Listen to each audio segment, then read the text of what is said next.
মা বোনদেরকে বলবো, মা বোনেরা, মুরব্বী মা যিনি আছেন, আপনার তো চিন্তা করা উচিত, আপনার মেয়েটা যদি অন্যের ঘরে যায় তাহলে বুঝতে হবে অন্যের ঘরে আপনার মেয়েটা চলে গেল, তার অর্থ হলো আপনার মেয়েটা আপনার আদরের একটা সন্তান। কখনো মেয়েকে আপনি রান্না করতে দেন নাই, অথবা কাজ করতে দেন নাই, অথবা কাজ করেছে এত করতে দেন নাই, মেয়েটাকে আদর করে খাওয়াইছেন, পালন করেছেন, সে আপনার আদরের কন্যা, কলিজার টুকরা। এই কলিজার টুকরা কন্যা সন্তানটা অন্য ঘরে গেল, অন্য ঘরে যাওয়ার পরে অন্য কেউ যদি আপনার মেয়েটাকে ধমক দেয় তা আপনার কলিজার মধ্যে যেমন ব্যথা করে, আপনার ঘরের মধ্যে যে মেয়েটা আসছে সেও তো অন্য কারো কলিজার টুকরা। কথা ঠিক আছে না? সে তো অন্য কারো কলিজার টুকরা। মায়ের আদরের মেয়ে, বাবার আদরের কন্যা, ভাইয়ের আদরের বোন আপনার ঘরের মধ্যে আসছে, তাহলে তার সুখে আপনাকে সুখী হতে হবে, তার দুঃখে আপনাকে দুঃখী হতে হবে, তার কষ্টটাকে আপনার ভাগ করে নিতে হবে, তার অসুবিধা সুবিধা আপনাকে বুঝতে হবে। কারণ আপনি তার গার্জিয়ান, আপনি তার মা। সে একটা মা ছেড়ে দিয়ে আপনার কাছে আসছে আশ্রয় নিয়ে, তার মানে আপনি তার মা, আপনি তার এখন লালন পালন করনেওয়ালা। তার রেহেম থেকে আপনার পরবর্তী প্রজন্ম, বংশ নসল পৃথিবীতে আসবে মা আমার। এই জন্য আপনার বৌমাকে আপনাকে মেয়ের মতো দেখতে হবে, তার দুঃখে আপনাকে পাশে দাঁড়াতে হবে, তার সুখে আপনাকে থাকতে হবে, তার বিপদে আপনাকে তাকে সাহায্য করা লাগবে। তখন এই মেয়েটা আপনার প্রতি কৃতজ্ঞ হবে, সারা জীবন আপনাকে মায়ের মতো সম্মান করবে। আর যারা বৌমা হিসেবে ঘরে আসে তাদের উচিত হলো ওই শাশুড়িকে নিজের মায়ের মতো দেখা। কারণ এই মাটা 30 বছর ধরে পরিশ্রম করে আপনার জন্য একটা সংসার সাজাইছে। 30 বছর ধরে এই মহিলা, এই মাটা আপনার জন্য সংসার সাজিয়েছে। আপনাকে তার প্রতি কৃতজ্ঞ হতে হবে। সে বৃদ্ধ মানুষ অথবা বয়স্ক লোক, সে একটা ধমক যদিও দেয় তারপরও মেনে নিতে হবে। আপনার মা আপনাকে রাগ করলে আপনি যেমন মানায় নেন, আপনার শাশুড়িকে ওইভাবে মানায় নিতে হবে। সে আপনার মায়ের মতো মুরব্বী, আপনি তাকে ভালোবাসা দিয়ে আপনার নিজের আয়ত্ত নিয়ে নেবেন। মনে রাখবেন, একটা বাঘকে ভালোবাসা দিয়ে মানুষ নিজের আয়ত্তে নেয়, একটা সাপকে ভালোবাসা দিয়ে মানুষ নিজের আয়ত্তে নেয়, একটা বন্য প্রাণীরে ভালোবাসা দিয়ে মানুষ নিজের আয়ত্তে নেয়। অতএব মানুষকে ভালোবাসা দিলে নিজের আয়ত্তে আনা যায়। কথা কোন ঠিক কিনা? ভালোবাসা দিলে শত্রু বন্ধু হয়ে যায়। শত্রু কি হয়ে যায়? বন্ধু হয়ে যায়। ভালোবাসার মাধ্যমে শত্রু বন্ধু হয়ে যায়। আল্লাহ নবী এই জন্য বলেন, আমার উম্মতেরা তোমরা শোনো, তোমার প্রতিবেশীর সাথে যদি তুমি খারাপ আচরণ করো, প্রতিবেশীর হক যদি তুমি আদায় না করো, তাহলে তুমি জান্নাতে যেতে পারবে না, জান্নাতে যেতে পারবে না। আল্লাহ বলেন, আল্লাহ রাব্বুল আলামিন কুরআনুল কারীমের ভিতরে আমার রব, আমার আল্লাহ বলেন, আমার বান্দারা তোমরা শোনো, ইন্নাস সালাতা তানহা আনিল ফাহশাই ওয়াল মুনকার, সালাত তোমাদেরকে খারাপ কাজ থেকে ফেরাবে। আর আয়াত আল্লাহ বলেন, ইন্নাল্লাহা ইয়া'মুরু বিল আদলি ওয়াল ইহসান, আমি রব তোমাদেরকে নির্দেশ দিলাম তোমরা পৃথিবীতে ন্যায় বিচার করবে, অন্যায় করবে না, ন্যায় করবা, অন্যায় করবে না, ন্যায় করবা, অন্যায় করবে না, ন্যায় করবা, অন্যায় করবে না, বলে ইহসান এবং দয়া করবা, দয়া দয়া দয়া দয়া। একসাথে জোরে বলা যাবে কি মারহাবা? ইয়া'মুরু বিল আদলি ওয়াল ইহসান, তোমরা মানুষকে দয়া করা, মনোযোগ দিবেন। একজন বুজুর্গ বান্দা ইমাম আবুল ফারাজ ইবনুল জাওজি রাহিমাহুল্লাহ 900 বছর আগে তার একটা কিতাবের মধ্যে তিনি লেখেন, উয়ুনুল হিকায়াতে, পূর্ব জমানাতে একজন বুজুর্গ ছিল, আল্লাহর ওলি। 70 বছর একাধারে, 70 বছর একাধারে আল্লাহর ইবাদত করেছে। কত বছর? না, একসাথে বলুন, কত বছর? 70 বছর একাধারে ইবাদত করছে। ইবাদতের মাত্রা এত বেশি ছিল যে তার খানকা থেকে, হুজরা থেকে 70 বছর বের হয়নি। কত বছর? 70 বছর একটানা ইবাদত করছে। আল্লাহর ওলি 70 বছর একটানা ইবাদত করছে। 70 বছরে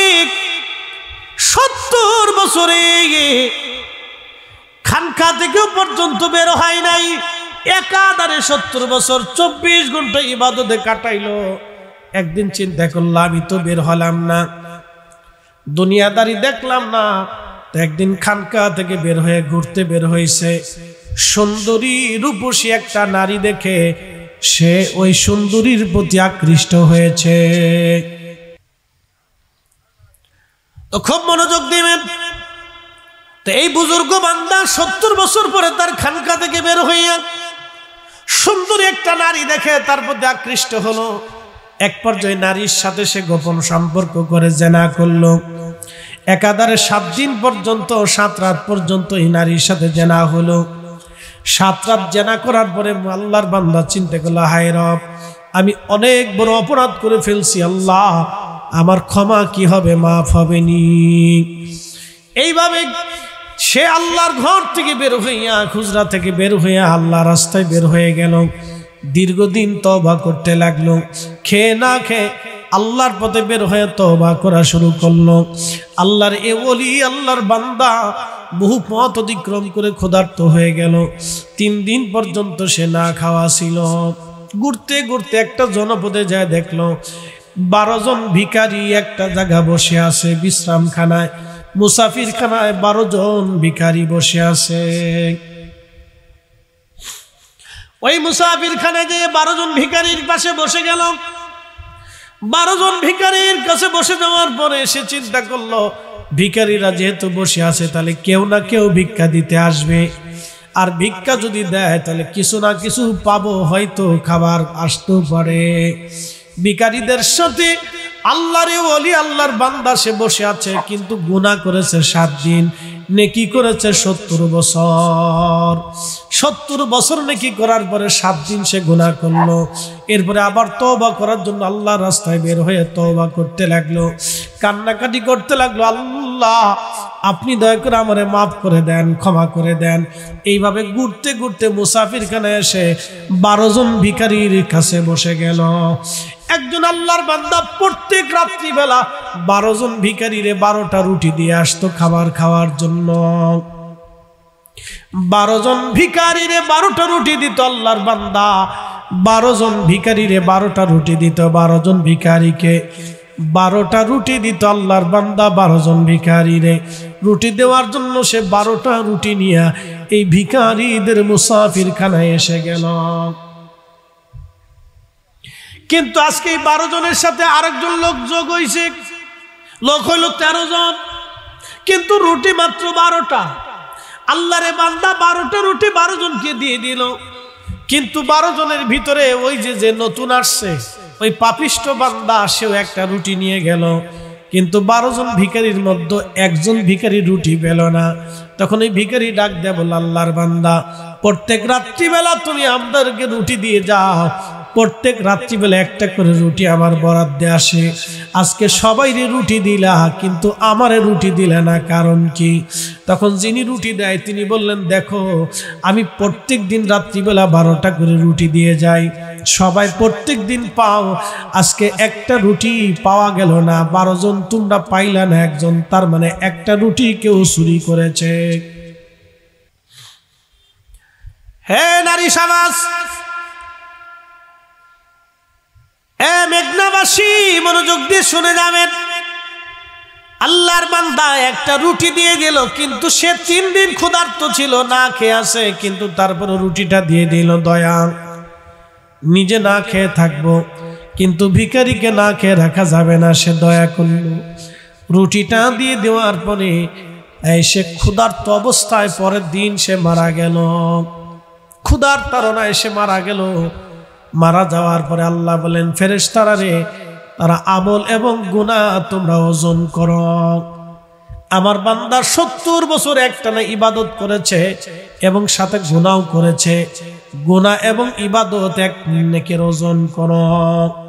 তখন আমার রব ফেরেশতারা গুনাহ এবং নেকি ওজন করলেন। ওজন করে পর দেখা গেল 7 দিনের জেনার গুনাহটা 70 বছর ইবাদতের চাইতে জেনার গুনার ভারী বেশি হয়ে গেছে। 70 বছর ধরে যা ইবাদত করলো, এই ইবাদতের নেকের পাল্লা হালকা হয়ে গেল, কিন্তু 7 দিনের জেনার গুনাহ তার ভারী হয়ে গেল। দয়ার বিনিময়ে দয়া একটা রুটি দিয়ে দিল, কিন্তু ক্ষুধার্ত বান্দা মারা গেল। নেকে এবং গুনার পাল্লাগুলি ওজন দেওয়ার পরে দেখা গেছে নেকের পাল্লা তার ভারী হালকা হয়ে গেছে, গুনার পাল্লা ভারী হয়ে গেল। ফেরেশতারা বললেন, ইয়া রাব্বি, তোমার বুজুর্গ বান্দা 70 বছরের ইবাদত আজকে নিশ্চিহ্ন হয়ে যাচ্ছে। আমার আল্লাহ বলেন, না ফেরেশতারা, এবার একটা রুটি ক্ষুধার্ত বান্দাকে দান করে দিয়েছিল, সে একটা রুটি দয়া করেছিল, এই দয়ার আমলটাকে আর এক পাল্লায় দাও, আর 7 দিনের গুনাহ আর এক পাল্লায় দাও। এই একটা রুটির দয়ার দান, একটা রুটি এক পাল্লায় দিল, 7 দিনের গুনাহ আর এক পাল্লায় দেওয়ার পরে ফেরেশতারা মাপ দেওয়ার পরে দেখে, হায়, তার একটা রুটির ওজন 7 দিনের গুনার চাইতে রুটি দানের ওজন, নেকের ওজন বেশি বেশি, বহু গুণে বেশি হয়ে গেছে। আল্লাহু আকবার। প্রিয় উপস্থিতি হাজিরিন, বন্ধু আমার, সাহাবীরা এরকম সম্মানের পাত্র ছিলেন, মর্যাদার পাত্র ছিলেন সাহাবীরা। আল্লাহু আকবার। সাহাবীদের জীবনে এরকম বহু ধরনের ঘটনা আসছে, বহু রেওয়াজ আসছে, বহু ঘটনা। ইমাম তাউস বলতেছেন, আমি 70 জন সাহাবী থেকে হাদিস শিখেছি। আল্লামা ইমাম সুয়ুতি লিখতেছেন, হযরত তাউস বলতেন, আমাদের জমানাতে মানুষ মারা যাওয়ার পরে আমরা জানতাম 7 দিন এবং 40 দিন পর্যন্ত মানুষ কবরের মধ্যে পেরেশানির মধ্যে থাকে, দোদুল্যমান থাকে, কষ্টের মধ্যে থাকে, চিন্তিত থাকে। 40 দিন পর্যন্ত কবরে পেরেশানির মধ্যে থাকে, চিন্তিত থাকে। আমরা এই পেরেশানি এবং দুশ্চিন্তা দূর করার জন্য ইস্তাহিবুনা আইয়ুতইমু তিলকাল আইয়াম, আমরা এই 7 দিনের দিন এবং 40 দিনের দিন মানুষদেরকে দাওয়াত করে এনে খানা খাওয়াইয়া আমরা মরহুমাদের জন্য দোয়া করানো মুস্তাহাব মনে করতাম, নেকির কাজ মনে করতাম। জোরে বলা যাবে কি মারহাবা। 7 দিনের দিন 40 দিনের দিন আমরা মানুষকে খাওয়াইয়া দোয়া করানোটাকে মুস্তাহাব মনে করতাম, নেকের কাজ মনে করতাম। ইমাম তাউস বলতেছেন, ইস্তাহিবুনা, আমাদের জমানায় আমরা মুস্তাহাব মনে করতাম। উনি 70 জন সাহাবীর ছাত্র ছিলেন, এর অর্থ হলো 70 জন সাহাবীর ছাত্র মানে সাহাবীদের জমানা। আল্লাহর নবী বললেন, খায়রুল কুরুনি সুম্মাল্লাযীনা ইয়ালুনাহুম, আমার জমানা উত্তম, আমার সাহাবীদের জমানা উত্তম, সাহাবীদের ছাত্রদের জমানা উত্তম, তারপরের জমানা তাবিঈদের জমানা উত্তম। 3 জমানা উত্তম, আমার এবং আমার সাহাবীদের জমানা উত্তম, আমার সাহাবীদের ছাত্রদের জমানা উত্তম, তারপরে তাদের ছাত্র যারা থাকবে তাদের জমানা উত্তম জমানা। এই উত্তম জমানাতে মানুষের মৃত্যুর পরে মানুষদেরকে দাওয়াত করে এনে সুন্দর খাবার খাওয়াইয়া দোয়া করানো হতো। একবার জোরে বলা যাবে কি মারহাবা। আল্লাহর নবীকে জিজ্ঞেস করা হলো, ইয়া রাসূলুল্লাহ, ইসলামের মধ্যে উত্তম কাজ কি? আইয়ুল ইসলামি খায়রুন, দ্বীনের মধ্যে উত্তম কাজ কি, ভালো কাজ কি, দামি কাজ কি? নবীজি প্রথম জবাব দিলেন, তুতঈমুত তাআম, তোমরা মানুষকে খাওয়াও। তাকরাউস সালাম আলা মান আরাফতা ওয়া মান লাম তারিফ, চিনো বা না চিনো সালাম আদান প্রদান করো। খাওয়া দাওয়ার মাধ্যমে মহব্বত বাড়ে, সালাম আদান প্রদানের মাধ্যমে ভালোবাসা বাড়ে। তোমরা মানুষকে খাওয়াও, খাওয়ানোর মাধ্যমে মহব্বত বাড়ে এবং সালাম আদান প্রদানের মাধ্যমে মহব্বত বাড়ে। মনোযোগ দিবেন, শুনে যাবেন। খন্দকের যুদ্ধের ময়দান, যদি কখনো মদিনাতে আপনার যাওয়ার সুযোগ হয় তাহলে খন্দকে চলে যাবেন। সেই খালের উপর দিয়ে এখন রাস্তা হয়ে গেছে। 10 ফিট চওড়া ছিল খাল, 10 ফিট গভীরতা ছিল সেই খালটা। এটাকে খন্দকের যুদ্ধ বলা হয়। মক্কার 10,000 কাফেররা মিলে মদিনা আক্রমণ করলো। সালমান ফার্সি বলেন, ইয়া রাসূলুল্লাহ, মদিনা শরীফে ঢোকার রাস্তা দিয়ে আমরা পরীক্ষা খনন করি যাতে কাফেররা এই পারে এসে আঘাত করতে না পারে। আল্লাহর নবী পরীক্ষা খনন করলেন। 3000 সাহাবী পরীক্ষা খননের কাজে লেগে গেল। 3000 সাহাবী প্রতিনিয়ত কাজে ব্যস্ত, মাটি কাটতেছিল নবীজি নিজে। 3 দিন পর্যন্ত মাটি কাটা, নবীজি ক্ষুধার্ত, কোনো খাবার নাই। 3 দিন পর্যন্ত মাটি কাটা। মাঝখানে বিরাট বড় একটা পাথর পড়লো, 10 ফিট চওড়া, 10 ফিট গভীরতা। এই পাথরখানা পড়ার পরে সাহাবীরা এসে বলল, ইয়া রাসূলুল্লাহ, মস্ত বড় একটা পাথর পড়েছে, এত বড় পাথর কোনোদিন দেখি নাই। এই পাথর যদি সরাইতে না পারি তাহলে পাথরের উপর দিয়ে সে কাফেররা আক্রমণ করবে। নবীজি বললেন, তাহলে পাথর সরা। বলে, হুজুর 10 ফিট চওড়া, 10 ফিট গভীর বিরাট বড় একটা পাথর, এই পাথর সরানোর মধ্যে কোনো সক্ষমতা আমাদের নাই, কোনো পদ্ধতি নাই, কোনো ইঞ্জিনিয়ারিং ব্যবস্থা নাই। আল্লাহর নবী বলেন, তাহলে আমার সাথে চলো। তখন আল্লাহর নবী একটা ছোট্ট হাতুড়ি হাতে নিয়ে গেলেন, পাথরের মধ্যে যা বিসমিল্লাহ বলে আঘাত করলেন। নবীজির হাতের আঘাত ছিল নবুয়তি আঘাত। একসাথে বলে আল্লাহু আকবার। বহু বছর পরে নবীর ইন্তেকালের পরে হযরত ওমরের জমানায় খালিদ বিন ওয়ালিদের নেতৃত্বে পার্সিয়ান সাম্রাজ্য যখন মুসলমানরা বিজয় করলো, সেনাপতি খালিদ বিন ওয়ালিদ এবং সাহাবী সাদ বিন আবি ওয়াক্কাস রাদিয়াল্লাহু আনহুর নেতৃত্বে বিরাট বড় বাহিনী পার্সিয়ান সাম্রাজ্য দখল করে নিয়ে যাওয়ার পরে পার্সিয়ান সম্রাটের স্বর্ণ খচিত মাথার মুকুট, স্বর্ণের পোশাক, স্বর্ণের তলোয়ার, স্বর্ণের হাতল, স্বর্ণের ব্যাগ, স্বর্ণ খচিত চেয়ার টেয়ার যা ছিল সব, পেয়ালা টেয়ালা, বাসন টাসন সব স্বর্ণ রূপ্য মানিমুক্ত দিয়ে বানানো, সব কিছু জমা করে নিয়ে সাহাবীরা হযরত খলিফাতুল মুসলিমিন ওমর রাদিয়াল্লাহু আনহুর দরবারে পাঠাইলেন। হযরত ওমর রাদিয়াল্লাহু আনহুর দরবারে পাঠানোর পরে হযরত ওমর রাদিয়াল্লাহু আনহু লাঠি দিয়ে গুছিয়ে দেখে, কি দিয়া, কথা কন না কেন, কি দিয়া? হযরত ওমরের হাতের লাঠি দিয়া হযরত ওমর রাদিয়াল্লাহু আনহু এগুলো ঘোরায় দেখে, আর আশ্চর্য, অথচ ওমর পৃথিবী শাসন করত ধুলার তখ্তে, আর পার্সিয়ান সাম্রাজ্য পৃথিবী শাসন করেছে স্বর্ণের পোশাক পরে, আর হযরত ওমর পৃথিবী শাসন করেছে সিরা পোশাক পরে, সিরা জুব্বা পরে তামাম দুনিয়া শাসন করেছে। আমরা সেই মুসলমান। বন্ধ হযরত ওমর হাতের লাঠিখানা দিয়ে তিনি ঘুরিয়ে দেখতেছিলেন। সুরাকারে ডাক দিয়ে বলেন, সুরাকা দাঁড়াও। সাহাবীরা সুরাকার শরীরে পার্সিয়ান সাম্রাজ্যের এই পোশাক পরাও। একসাথে বলেন আল্লাহু আকবার। হযরত ওমর কিন্তু জানে না নবীজি সুরাকার ব্যাপারে বলে গেছে, সুরাকারে তোমার শরীরে যদি পার্শ্ব সাম্রাজ্যের সম্রাটের পোশাক পরানো হয় তখন কেমন দেখাবে। এটা হযরত ওমর কিন্তু শুনে নাই, শুধু আবু বকর শুনেছিলেন। কিন্তু আবু বকর তো তখন দুনিয়াতে নাই। হযরত ওমর দুনিয়াতে সুরাকারে ডাক দিয়ে বলেন, সুরাকা পোশাক সুরাকারে পরাও। তখন সুরাকার শরীরে স্বর্ণের পোশাক পরানো হলো, স্বর্ণের হাতল পরানো হলো, স্বর্ণের তলোয়ার গুজানো হলো, ছুরি গুজানো হলো, মাথায় স্বর্ণের পোশাক হেলমেট পরানো হলো।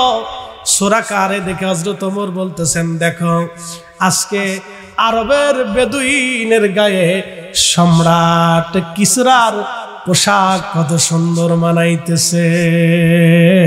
চিৎকার মেরে জোরে বলেন না মারহাবা।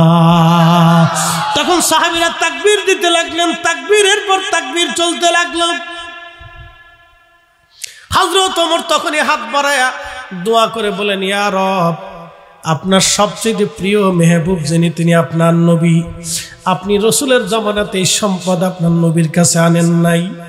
আল্লাহ, তারপরে উম্মতের শ্রেষ্ঠ ব্যক্তি হযরত আবু বকর, রব্বুল আলামিন আপনি আবু বকরের জামানাতে এই সম্পদ আনেন নাই।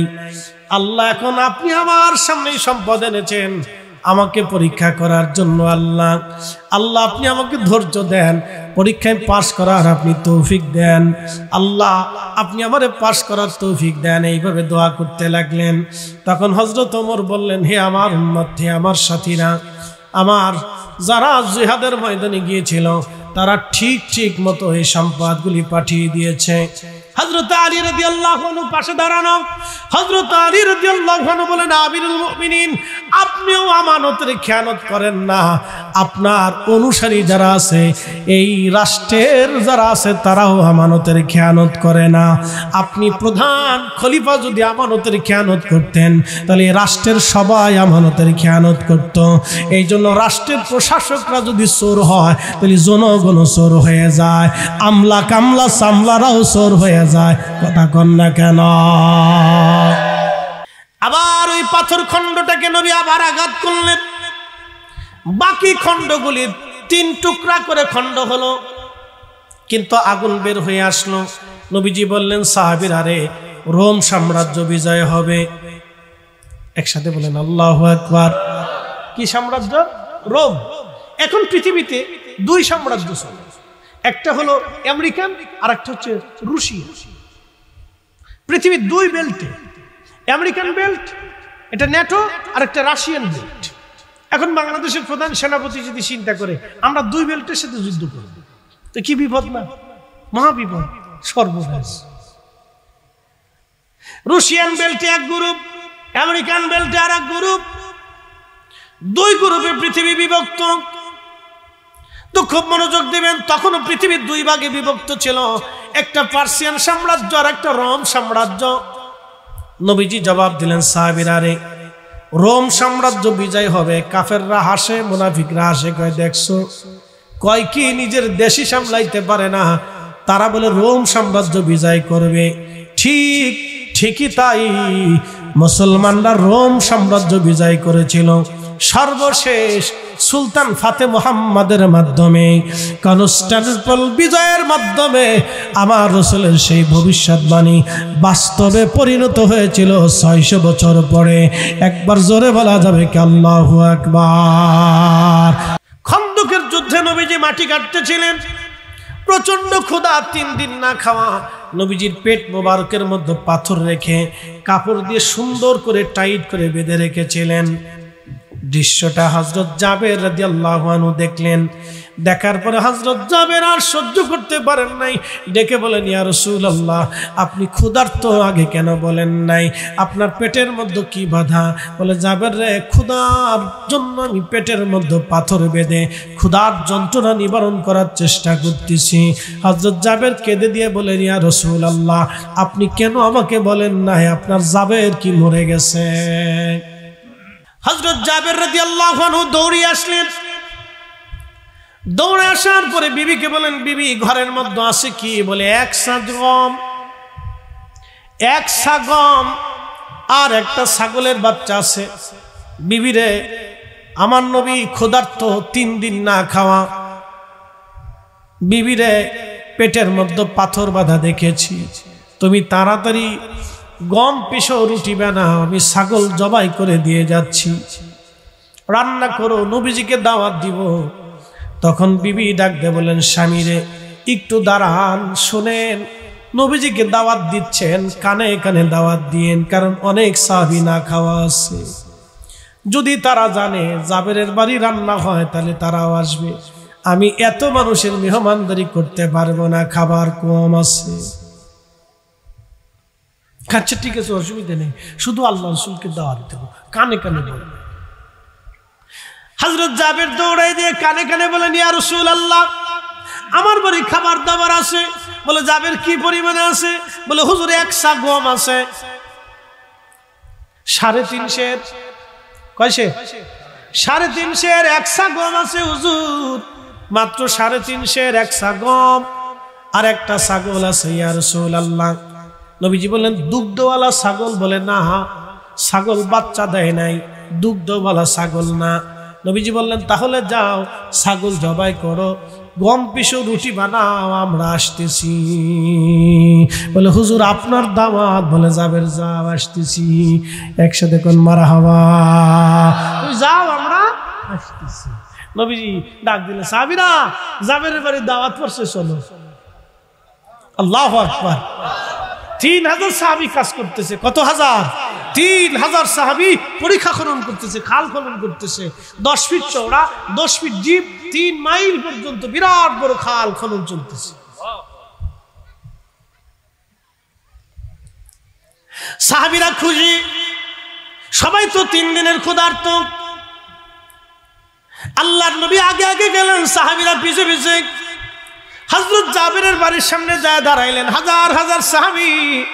নবীজি সালাম দিলেন, জাবের বের হয়ে এসে দেখতেছে আল্লাহর নবী দাঁড়ানো, কিন্তু আল্লাহ রসুলের পিছে পিছে হাজার হাজার মানুষ ঢুকে গেছে।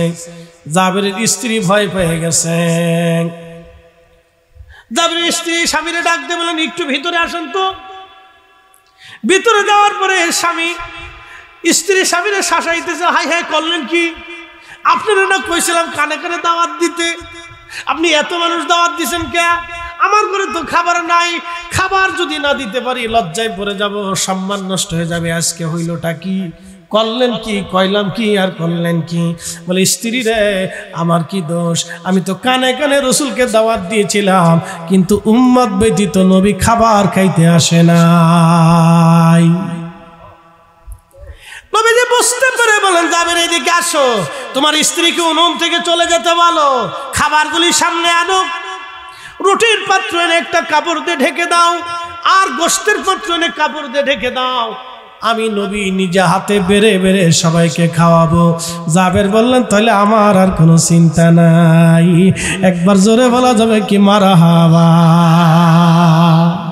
শ্রেষ্ঠ নবী দিলাম রে তরিয়ে নিতে রোজা হাসরে, শ্রেষ্ঠ নবী দিলাম রে তরিয়ে নিতে রোজা হাসরে, পথ না ভুলি তাই তো দিলে পাক কুরআনের বাণী, খুদা তোমার মেহেরবানি। হযরতে জাবের রাদিয়াল্লাহু আনহু পাত্র আনলেন, নবীজি কাপড় দিয়ে ঢেকে দিলেন, বিসমিল্লাহ বলে 3টা করে রুটি বের করলেন, আর 1 চামচ গোশতের তরকারি দিতে লাগলেন। নবীজি বললেন, জাবের সাহাবীদেরকে বলো কাতার করে বসার জন্য। সাহাবীরা কাতার করে বসলো, 3000 সাহাবী। নবীজি বেড়ে দিতে দিতে দিতে দিতে 3000 সাহাবীর সামনে আমার নবী রুটি এবং গোশত পৌঁছাই দিলেন। আল্লাহু আকবার। না না, জোরে জোরে জোরে, আরো জোরে। রুটি গেল কয় হাজার? না না, মানুষ ছিল 3000, সাহাবী 3000 যোদ্ধা। রুটি গেল তাহলে কয় হাজার? গম কয় মন? 1 সা, 350। ছাগল কয় ডজন? 1টা। আল্লাহু আকবার। খাবার দাবার শেষ। নবীজি বললেন, জাবের আর কেউ বাকি আসেনি মদিনায়? দেখো, মদিনাতে তখন অভাব চলতেছিল, চারিপাশ রড ট্রান্সপোর্ট গুলি বন্ধ করে দিছে কাফেররা। কোনো বাহির থেকে সহযোগিতা আসবে না, কোনো খাবার বাইরে থেকে ভিতরে মদিনায় ঢুকবে না, ট্রান্সপোর্ট গুলি বন্ধ। মদিনায় সবার ঘরেই তখন অভাব চলতেছে। নবী বললেন, সাহাবীরা, জাবের মদিনার মানুষকে দাওয়াত দাও। বর্ণনাতে আসছে, জাবের ঘোড়ার পিঠে চড়ে মদিনার মানুষকে দাওয়াত দিলেন, তোমরা আসো আমার বাড়ি দাওয়াত। নবীজি নাম আজকে মেহমানদারি করতেছে। আল্লাহু আকবার। মহিলা পুরুষ দিয়ে, বাচ্চা কাচ্চা দিয়ে, কোন কোন বর্ণনা আসছে আরো 15,000 হয়েছে। আল্লাহু আকবার। আরো কত হাজার? 15,000। এই 15,000 মানুষের নবীজি 3টে করে রুটি দিলেন, 1 চামচ করে তরকারি দিলেন। হিসাব অনুযায়ী রুটি চলে গেছে 54,000। আল্লাহু আকবার। হযরত জাবের 54,000 রুটি চলে যাওয়ার পরে নবীজিও 3টা রুটি নিলেন। মারহাবা খান। নবীজি 3টা রুটি নিয়ে যাওয়ার পরে বললেন, জাবের রে, এবার যা আছে সব তোমার। হযরত জাবের কাপড় উঁচা করে দেখে রুটি যা ছিল তাই আছে, তরকারি যা ছিল তাই আছে, 1 চুলু পরিমাণ কমে না। আল্লাহু আকবার। প্রিয় উপস্থিতি হাজিরিন, খুব মনোযোগের সাথে কথাগুলি শুনবেন। এই জন্য আল্লাহ কোরআনে বলে দিলেন, লাকাদ কানা লাকুম ফি রাসূলিল্লাহি উসওয়াতুন হাসানা। হে মানুষ, আমি তোমাদের জন্য একটা জীবন দিছি। আল্লাযী খালাকাল মাউতা ওয়াল হায়াত, আমি তোমাদের জন্য মৃত্যু সৃষ্টি করলাম, জীবন সৃষ্টি করলাম। লিয়াবলুয়াকুম, পরীক্ষা করার জন্য। আইয়ুকুম আহসানু আমালা,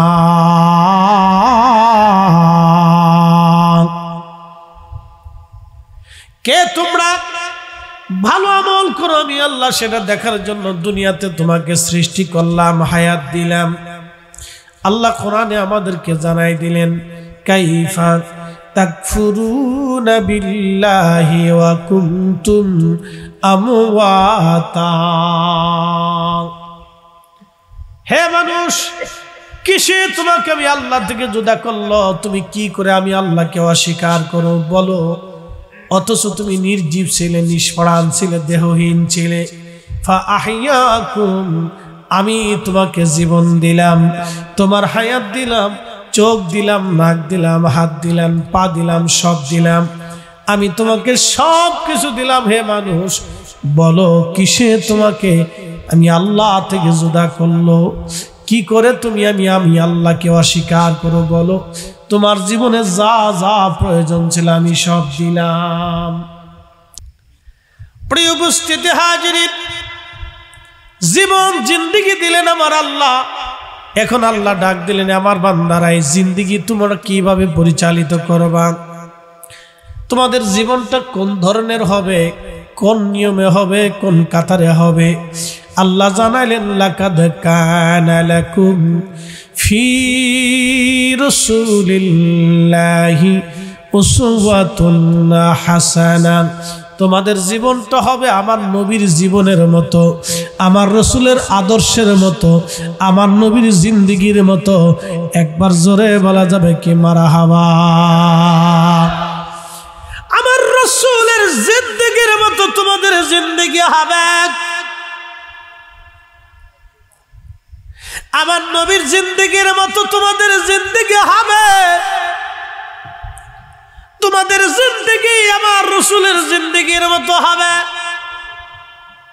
ওই জিন্দেগি যদি তোমরা গঠন করতে পারো, আল্লাহ বলেন, ইয়া আইয়ুহাল্লাযীনা আমানু, ইমানদার, ইমানদার, আতিউল্লাহ, আল্লাহর ইত্তেবা করো, ওয়া আতিউর রাসূল, আমার নবীর ইত্তেবা করো। আমি আল্লাহর পরেই নবী মেনে নাও, আমি আল্লাহর পরেই নবী মেনে নাও। একবার জোরে বলা যাবে মারহাবা? আল্লাহর পরে নবী মানো। পোশাক আপনার সিরা হোক, অসুবিধা নাই। পাগড়ি আপনার সারা জীবনে একটাই হোক, তাও অসুবিধা নাই। জুব্বা আপনার সারা জীবনে একটাই হোক, তাও সমস্যা নাই। কিন্তু এই জুব্বাটা, কাপড়টা ধুয়ে পরিচ্ছন্ন রাখতে হবে, পরিপাটি রাখতে হবে। আপনি যেই ঘরের মধ্যে ঘুমান, এটা কুঁড়ে ঘর হোক, তাও সমস্যা নাই। কিন্তু কুঁড়ে ঘরটাই যেন পরিচ্ছন্ন থাকে, পরিষ্কার থাকে। আপনি যে রুমের মধ্যে থাকেন, মাটির ঘর হোক, সমস্যা নাই। কিন্তু এই মাটির ঘরটা যেন পরিচ্ছন্ন থাকে, পরিষ্কার থাকে। নবী শিক্ষা দিয়ে দিলেন পবিত্রতা, পরিষ্কার পরিচ্ছন্নতা। 1450 বছর আগে নবীজি শিক্ষা দিয়ে দিলেন। আল্লাহু আকবার। এই পবিত্রতা, পরিচ্ছন্নতা নবী শিক্ষা দিলেন। আগে তো বিল্ডিং ছিল না, মাটির ঘর বেশি ছিল। আরবের জমিনে মাটির ঘর ছিল, তাবু ছিল, অথবা খেজুরের পাতা দিয়ে ছাউনি করে বানানো হতো। এই ঘরগুলির মধ্যে তারা থাকতো। আমি গত বছর, এই বছরও তাইফে গেলাম।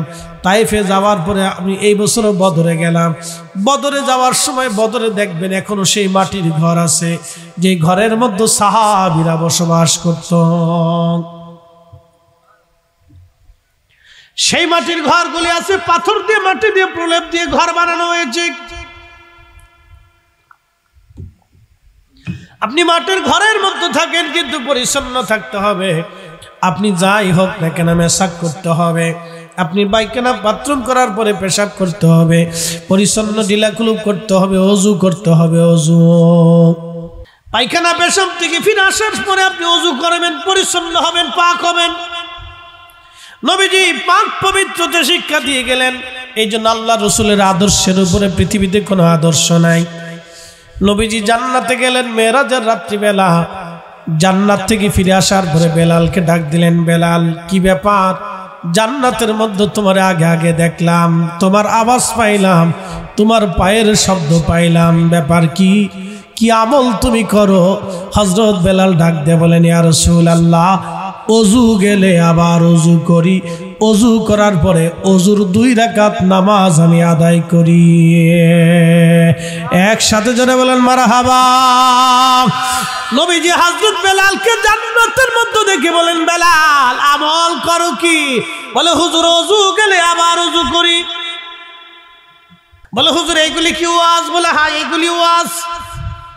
এগুলি আমাদের জানার দরকার, এগুলি বোঝার দরকার, এগুলি জানার দরকার। সামাজিক জীবন জিন্দেগি গঠন করবেন কার নিয়মে? আমি সেই কথা বলার জন্য আপনাদেরকে বোঝাচ্ছি, জিন্দেগি গঠন করব নবীজির নিয়মে। কথা কোন ঠিক কিনা? জিন্দেগি গঠন করব আমার রসুলের নিয়মে, নবীর নিয়মে। কার নিয়মে? নবীজির নিয়মে। জোরে বলেন কার নিয়মে? রসুলের নিয়মে জিন্দেগি গঠন করব, রসুলের নিয়মে। নবীর নিয়মে যদি জিন্দেগি গঠন করতে পারি আমাদের জীবন সাকসেস হবে। আল্লাহ এই জন্য কোরআনে বললেন, আমাকে মানার পরে আমার রসুল মেনে নাও। ইয়া আইয়ুহাল্লাযীনা আমানু আমিনু বিল্লাহি ওয়া রাসূলি।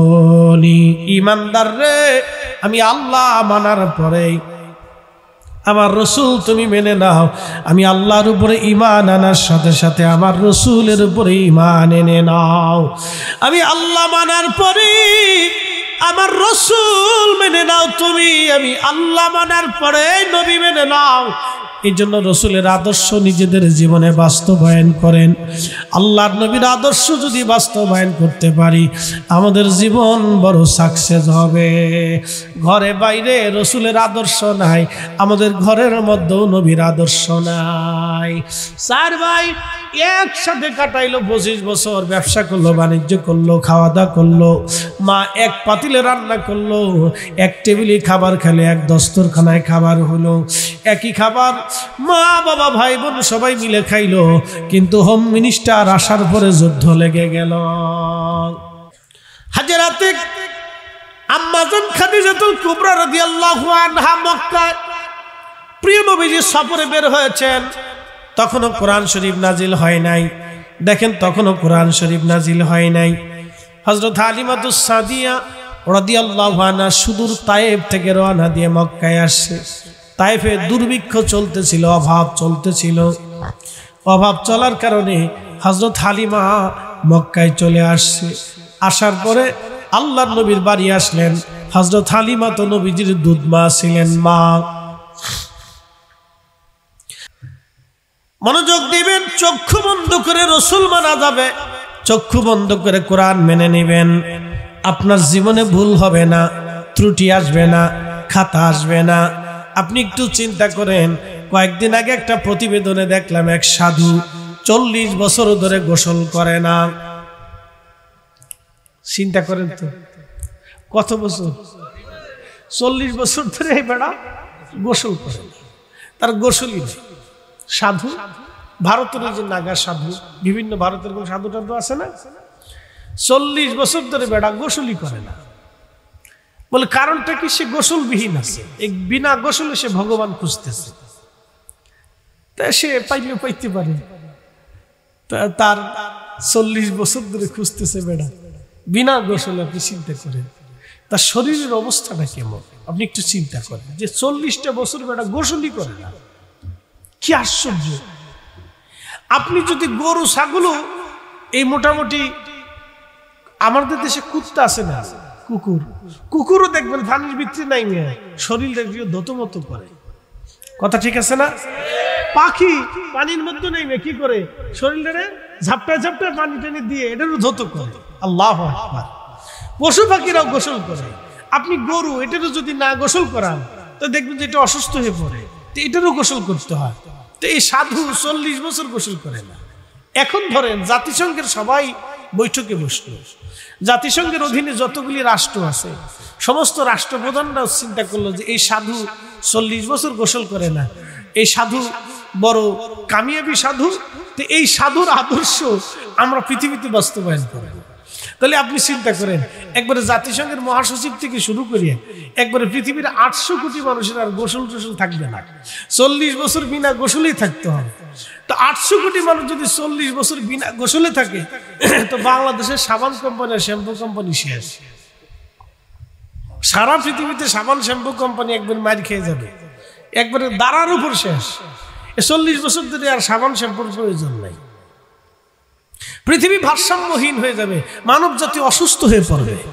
কথা ঠিক আছে কিনা? মানব জাতি অসুস্থ হয়ে পড়বে। আপনি চিন্তা করেন, আরেক সাধু 40 বছর ধরে হাত উপরে রাখছে, হাতে নিচেই নামাই উষা করে রাখছে। কি এক পাগল দেখেন, 40 বছর ধরে নিজের হাতের কষ্ট দিছে, জীবনের কষ্ট দিছে, বিনিময়ে কিচ্ছু পাইল না। আরেক সাধু মাথার উপরে ঘাস জন্মাইছে, মাটি টাটি দিয়ে ঘাস লাগা, এটার নাম দিছে ঘাস বাবা। বুঝতে পারছেন? ঘাস লাগা কি এক আশ্চর্য পাগল, এটা আশ্চর্য পাগল। তো মাথার উপর ঘাস দিয়ে সে ঘাস তৈরি করে। এইভাবে সে 40 বছর ধরে সে মানব জাতির কল্যাণ খুঁজতেছে। কি এক পাগল, মাথার উপর ঘাস জন্মাইয়া সে বলতেছে আমি মানব জাতির কল্যাণ তালাশ করতেছি। আচ্ছা বলেন, ঘাস জন্মায় কি কল্যাণ খোঁজার সুযোগ আছে? এটা আস্ত পাগল। তো এইরকম বহু সাধু, এদের আদর্শ যদি পৃথিবীতে বাস্তবায়িত হয় তো মানব জাতি ভারসাম্যহীন হয়ে যাবে। এমন একজন মানুষ যার আদর্শ পৃথিবীতে বাস্তবায়িত হলে সমস্ত মানুষই সুখী হবে, তিনি অন্য কেউ না, তিনি আমাদের নবী রাহমাতুল লিল আলামিন। কথা বলেন ঠিক না বেঠে? চোখ বুঝে যার আদর্শ মানলে পৃথিবীর মানুষ সুখে থাকবে। হিন্দু, বৌদ্ধ, খ্রিস্টান, নাসারা, ইহুদি, শিখ, জৈন, মাজুসি সব জাতি সত্তা সুখে থাকবে তার আদর্শ মেনে নিলে। কথা ঠিক আছে না? সবাই সুখে থাকবে, কারো অসুস্থতা নেই, সবাই সুখে থাকবে। প্রিয় উপস্থিতি হাজিরিন, তিনি আমাদের নবী। এই জন্য আল্লাহ কোরআনে বললেন মা আতাকুমুর রাসূলু ফাখুযুহু, আমার নবী যেটা এনেছেন তোমরা সেটা ধরো। ওয়া মা নাহাকুম আনহু ফান্তাহু, আমার নবীজি যেটা নিষেধ করেছেন তোমরা সেটা ছেড়ে দাও। কি চমৎকার আদর্শের কথা আল্লাহ বলে দিলেন। প্র্যাকটিক্যাল জীবন যদি গঠন করতে হয়, প্র্যাকটিক্যাল জীবন যদি তোমার গঠন করতে হয়, আমার রসুলের আদর্শকে তোমাদের জীবনে গঠন করে নাও। আপনি দেখেন আজকে যে আমাদের মেসাকের পদ্ধতি বিরাস, কত বছর হয়েছে আমাদের সে যে বিরাস পেস্ট, কত বছর হয়েছে? আগে মানুষ কি দিয়ে দাঁত মাজত? ছাই দিয়ে। তারপরে আবার ছিল ওই যে মাটি, পুরা মাটি, ঠিক আছে না? ফুরা মাটি দিয়ে দাঁত মাজছি, মনে আছে নিশ্চয় ছোটকালের কথা। ফুরা মাটি দিয়ে দাঁত মাজছি, ছাই দিয়ে মাজছি। তারপরে আরো কি কি ছিল আনুষঙ্গিক, এরপরে এই যে কুড়িয়ে এটা ফুরাইয়া তারপরে হাতে দিয়ে দাঁত মাজতে মাজতে হাতু ক্ষয়ে গেছে, দাঁতু ক্ষয়ে গেছে। এখন ইদানিং হয়েছে কি বিরাস টিরাস হয়েছে। আপনি দেখেন 1450 বছর আগে আল্লাহ রসুল উম্মতকে শিখাইলেন তোমরা মেসাক করো, তো 5 বার, 5 ওয়াক্ত নামাজের আগে ওযু করার আগে 5 বার তোমরা মেসাক করো। কেন? মুখ ফ্রেশ থাকলে পেট ফ্রেশ থাকে, পেট ফ্রেশ থাকলে বডি ঠিক। আপনি খাইবেন কিন্তু আপনার ব্যারাম হয়ে গেছে, গ্যাস্ট্রিকের ব্যারাম, ফেডের অসুস্থতা, তো যা খাবেন সেটা হজম হবে না, অসুস্থতা। আল্লাহ রসুল 1450 বছর আগে উম্মত কিভাবে সুস্থ থাকবে সেটাও প্র্যাকটিক্যাল মেসাক করাইয়া শিখাই দিয়ে উম্মত শিখাই দিয়ে গেল, মুখ থেকে যাতে গন্ধ মন্দ না আসে। যারা বিড়ি খান তাদের অবস্থা দেখে, ডোন্ট মাইন্ড, বিড়ি টিড়ি যারা খান মন খারাপ করেন না। আপনাদেরকে জিজ্ঞেস করি, বলেন আপনার পাশে যদি একজন লোক দাঁড়ায় আর আপনি যদি জোর করে একটা নিঃশ্বাস ছেড়ে দেন তো তার অবস্থা কি হবে? সেটা হার্ট স্ট্রোক করবে। কি কথা খারাপ হয়েছে? কিন্তু হার্ট স্ট্রোক করা ছাড়া কোনো রাস্তা আছে? খুব মারাত্মক। তাহলে আমি এটা খাবো কেন? এখান থেকে ফিরে আসতে হবে। আল্লাহ রাসূল এটাকে গ্রহণ করে নাই। আল্লাহর নবী পবিত্রতাকে গ্রহণ করেছে। তুহুরু শাত্রুল ঈমান, পবিত্রতা ঈমানের অংশ। একসাথে বলবেন না মারহাবা। পবিত্রতা কিসের অংশ? ঈমানের অংশ। আপনি কেন পবিত্র হবেন, পাক হবেন? মেসওয়াকের কথা আল্লাহ রাসূল শিখিয়ে দিয়েছেন। কি আঘাত? নবুয়তি আঘাত। পাথর দিয়ে আস্তে করে আঘাত করলেন। আঘাত করার পরে আগুন বের হলো, স্ফুলিঙ্গ। পাথরে আঘাত করার পরে আগুন বের হয় না, স্ফুলিঙ্গ বের হলো। নবীজি বললেন, সাহাবীরা তোমাদের জন্য সুসংবাদ, পার্সিয়ান সাম্রাজ্য মুসলমানদের বিজয় হবে। একসাথে কর না, জোরে বলেন। আমরা বাংলাদেশের সেনাবাহিনীর সদস্য কত বলেন? না, বাংলাদেশের সেনা সদস্য কত? বিজিবি সেনাবাহিনী দিয়ে কত হইতে পারে? 2.5 থেকে 3 লাখ সব মিলিয়ে, রিজার্ভ দিয়ে, সব পুলিশ টুলিশ দিয়ে, আনসার মানসার দিয়ে আমরা 5 লাখই ধরলাম। 5,26,000। আচ্ছা ধরলাম 5,26,000। আর আমরা বিএনসিসি দিয়ে আরো কিছু দিয়ে ধরলাম আরো 1 লাখ। মোট 4 লাখই ধরলাম। মোটামুটি সক্রিয়ভাবে মোটামুটি ভাবে যুদ্ধে সহযোগিতা দিয়ে আমরা 4 লক্ষ একটা মোটামুটি একটা বাহিনী ইমার্জেন্সি তৈরি করতে পারি 1 সপ্তাহের ভিতরে, অথবা 3 দিনের ভিতরে, অথবা 24 ঘন্টায় আমরা 4 লক্ষের মোটামুটি একটা বাহিনী তৈরি করতে পারি। এখন যদি বাংলাদেশের প্রধান সেনাপতি ঘোষণা দেয় যে আমরা ন্যাটো বাহিনীর সাথে যুদ্ধ করব, তাহলে বোঝা যাবে যে সেনাপ্রধান পাগল হয়ে গেছে। ন্যাটো বাহিনী বুঝছেন না আপনারা? পুরা পশ্চিমা আমেরিকা, কানাডা, এরপরে যুক্তরাষ্ট্র, লন্ডন, যেটা বলি আমরা আমেরিকা, যুক্তরাষ্ট্র, যুক্তরাজ্য, কানাডা, ইউরোপ, বিরাট একটা অংশের সাথে আমাদের এই সেনাপ্রধান 4 লক্ষ বাহিনী নিয়ে, মনে করেন যে 50 লক্ষ সেনাবাহিনীর বিরুদ্ধে পারমাণবিক শক্তিধর তাদের সাথে আমরা যুদ্ধ করতে লিপ্ত হয়েছি। মানে এটা একটা পাগলের বুদ্ধি আর কি, অনেক বড় পাগলের বুদ্ধি। এই বুদ্ধি কেউ যদি কোনো সেনাপ্রধান নেয় তাহলে বুঝতে হবে সেনাপ্রধান হয় না, এটা পাগল হয়ে গেছে। একটা জাতি ধ্বংস করবে, একটা সেনাবাহিনীও শেষ করে দেবে, এই বুদ্ধি নিয়ে সে মাঠে নামছে।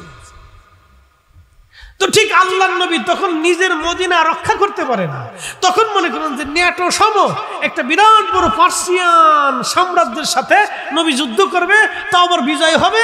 সাহাবীদেরকে বিজয়ের সুসংবাদ নবীজি দিলেন। কাফেররা হাসে, মুনাফিকরা হাসে, দেখো হেতেও পাগল হয়েছে, তার সাথে যারা আছে তারাও পাগল হয়ে গেছে। নাউজুবিল্লাহ বললেন না আপনারা? তাহলে বলেন পার্সিয়ান সাম্রাজ্য কি বিজয় হয় নাই? হয়েছে। একসাথে বলবেন আল্লাহু আকবার। বিজয় হয় নাই? হয়েছে। মুসলমানরা পদানত করেছে। পার্সিয়ান সাম্রাজ্যের যিনি সম্রাট ছিলেন, তার মাথার মুকুট, পোশাক আশাক সাহাবীরা এনে হযরত ওমর রাদিয়াল্লাহু আনহুর সামনে এনে জমা করলেন।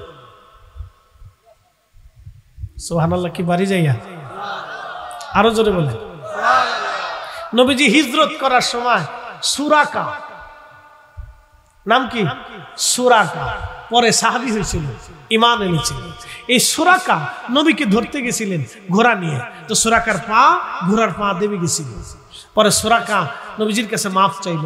নবীজি বললেন, সুরাকা তোমাকে ছেড়ে দিতে পারি, কিন্তু শর্ত হলো তুমি মক্কায় ফিরে যাবে, আর মানুষদেরকে বলবে এদিকে কিচ্ছু নাই, তুমি সব মানুষদেরকে মক্কায় ফিরিয়ে নিয়ে যাবে। সুরাকা বলল, হ্যাঁ ইয়া রাসূলুল্লাহ, আমি ফিরিয়ে নিয়ে যাব। তবে হুজুর আপনি আমাকে, আমার মন বলতেছে আপনি মক্কা বিজয় করবেন এবং আপনি নবী, আমার আর বুঝার বাকি নাই, নবী ছাড়া এরকম মুজিজা আর হতে পারে না। আপনি আমাকে একটা কাগজের ভিতরে অথবা পাথরের ভিতরে অথবা একটা খালের ভিতরে অথবা একটা কাপড়ের ভিতরে আপনি লিখে দিয়ে যান, যদি কোনোদিন আপনি মক্কা বিজয় করেন তাহলে আপনি আমাকে নিরাপত্তা দিবেন। তো নবীজি বললেন, আবু বকর লিখে দাও। হযরত আবু বকর রাদিয়াল্লাহু তাআলা লিখে দিলেন। তখন নবীজি সুরাকা চলে যাওয়ার পরে, সুরাকা যাওয়ার সময় নবীজি বললেন, সুরাকা দাঁড়াও। সুরাকা, তুমি যেই দিন পার্সিয়ান সাম্রাজ্যের সম্রাটের পোশাক তোমার গায়ে আসবে তখন কেমন দেখাবে? একসাথে বলবেন আল্লাহু আকবার।